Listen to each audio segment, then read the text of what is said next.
그러던 어느 날이었어요. 이날 장구경에게는 의문의 소포 하나가 보내지는데 그 소포 안에는 종이 지폐와 제사용 향 그리고 장구경을 향한 저주 섞인 편지가 함께 섞여 있었다고 해요.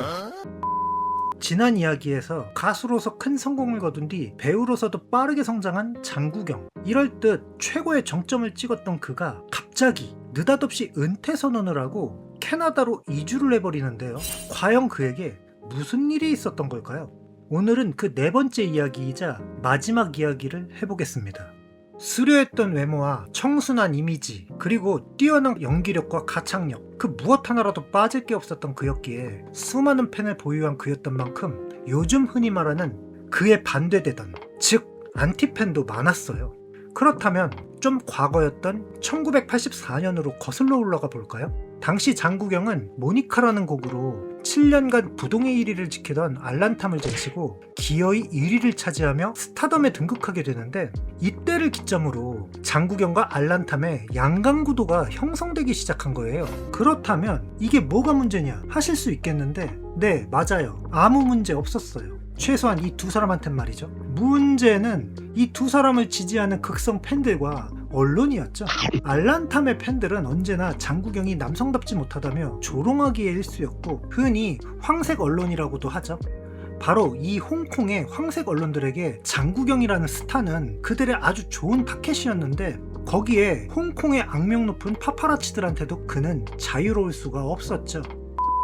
또한 장구경이 알란탐을 제치고 1위를 차지한 뒤엔 알란탐의 팬들 역시 장구경에 굉장한 적개심을 드러냈는데, 장구경 입장에선 갖은 노력 끝에 얻은 성과겠지만 알란탐의 팬들 눈엔 그저 자신들의 우상의 앞을 가로막은 행위에 지나지 않았던 거죠. 그러던 어느 날이었어요. 이날 장구경에게는 의문의 소포 하나가 보내지는데 그 소포 안에는 종이 지폐와 제사용 향 그리고 장구경을 향한 저주 섞인 편지가 함께 섞여 있었다고 해요.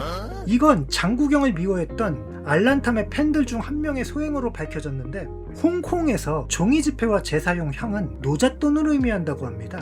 그러니까 장구경을 살아있는 사람이 아니라 죽은 사람 취급을 한 거예요.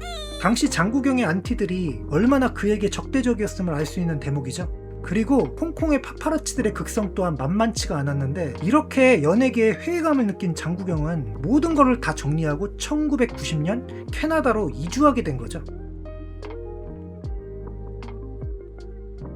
장구경은 그곳에서 영주권을 얻고 캐나다 국적까지 취득하며 그곳에 정착하기로 마음먹게 되지만, 캐나다에 들어올 당시부터 이미 많은 사람들에게 그 정보가 노출이 되어 있었고, 사람들은 장구경의 집이 마치 관광지라도 되는 듯이 그의 집을 마음대로 드나들었죠. 언론과 극성 팬들 그리고 파파라치들을 피해 거의 도망치다시피 홍콩을 떠나왔지만, 이곳 캐나다 역시 상황이 크게 다르지 않았던 거죠. 그렇게 먼 이국 땅에서 고립된 채로 서서히 지쳐가던 그에게 마침 홍콩으로 돌아갈 명분이 하나가 생기는데, 그건 은퇴선언 직전 마지막으로 촬영했던 아비정전으로 그가 나무주연상을 차지했다는 소식이 홍콩에서 들려왔기 때문이었죠. 그렇게 장구경은 홍콩으로 돌아와 복귀를 하게 되는데, 이제 분위기를 잠깐 바꿔볼까요? 복귀 후에도 그의 영향력은 전혀 줄어들지 않았죠. 청카이거 감독의 패왕별이로 제2의 전성기를 맞이하게 되는데, 장구경은 실제로 이 영화를 찍기 위해 경극을 전문으로 하는 노부부한테 진짜로 경극을 배웠다고 합니다.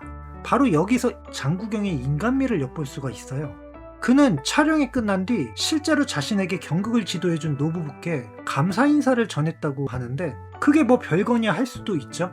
하지만 그 노부부도 수많은 사람들에게 경극을 지도했지만 직접 감사를 표한 건 장구경이 유일했다고 하죠.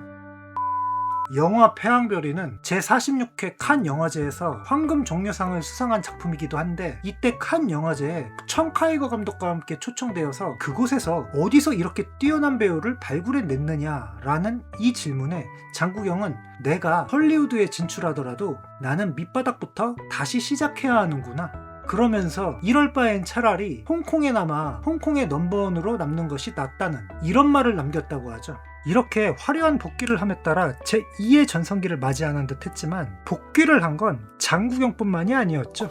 황색 언론과 파파라치들 또한 다시 극성을 부리기 시작했는데, 장구경의 사생활은 물론이고 그가 하는 말 한마디 한마디가 안타깝지만 그들에겐 전부 가십거리에 지나지 않았죠. 그럴수록 장구경의 이미지는 점점 나빠지는데, 마침 그 시기쯤이죠.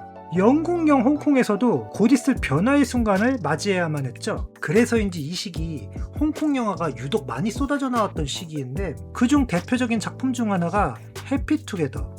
사실상 장국영이 영국령 홍콩 시절에 촬영한 마지막 작품이기도 한데, 이 영화의 주제처럼 말이죠, 실제의 장국영 역시 데뷔 시절 때부터 그와 비슷한 의혹들이 쭉 있어 왔다는 거죠. 하지만 이런 의혹들 역시 언론들에 의해서 왜곡된 것이 대부분이었지만, 이미 황색 언론과 자극적인 기사를 찾는 대중들에겐 그에 대한 사실 여부는 별로 중요하지 않았던 거예요. 이로 인해서 그의 이미지 역시 계속 타격을 입게 됐고, 근거 없는 수많은 의혹들은 그를 점점 지치게 만들었죠.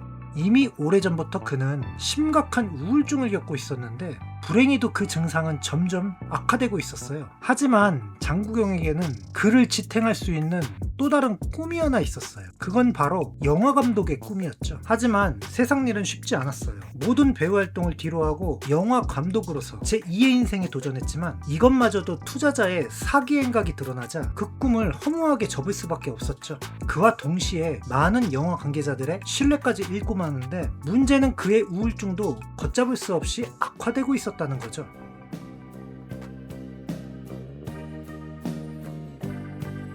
이미 오래전부터 축적된 마음의 병들과 업무적 스트레스는 그의 우울증을 더욱 악화시키는 원인이 됐는데, 만약 우울증으로 고통스러웠다면 주변에 도움을 청할 수 있지 않았을까? 라고 할 수도 있어요. 하지만 이 당시만 해도 요즘처럼 우울증 같은 민감한 주제를 타인에게 쉽게 토로할 수 있는 시대가 아니었던 거죠. 그는 주위의 사람들이 자신에게 안부를 물어보면 그저 애써 미소 지으며 아무렇지도 않은 척 연기하는 것이 전부였어요. 하지만 이마저도 어느덧 한계를 드러내고 있었는데, 이미 그의 몸과 마음은 걷잡을 수 없이 무너지고 있었죠.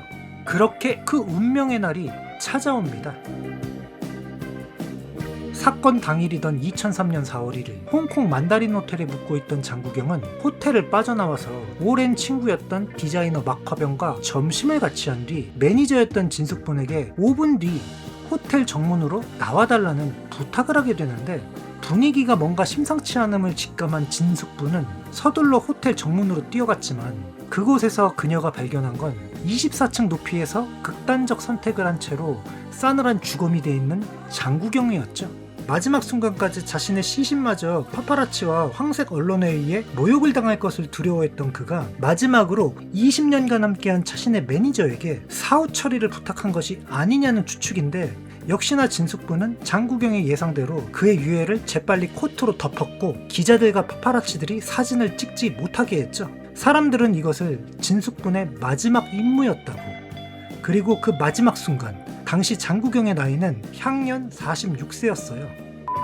그가 지금까지 살아있다면 정확히 한국 나이로 71세가 되어 있을 텐데, 오랜 시간이 지났고 오랜 세월이 흘렀지만 그는 홍콩 대중문화의 흥망성쇠를 상징했던 인물이기도 하죠. 물론 홍콩 반환이라는 역사적 사건이 존재했다는 걸 감안하더라도 그가 전성기를 보낸 시기 홍콩 대중문화는 꽃을 피웠고, 그의 사후 내리막길을 걸은 것 또한 부정할 수 없기 때문이죠.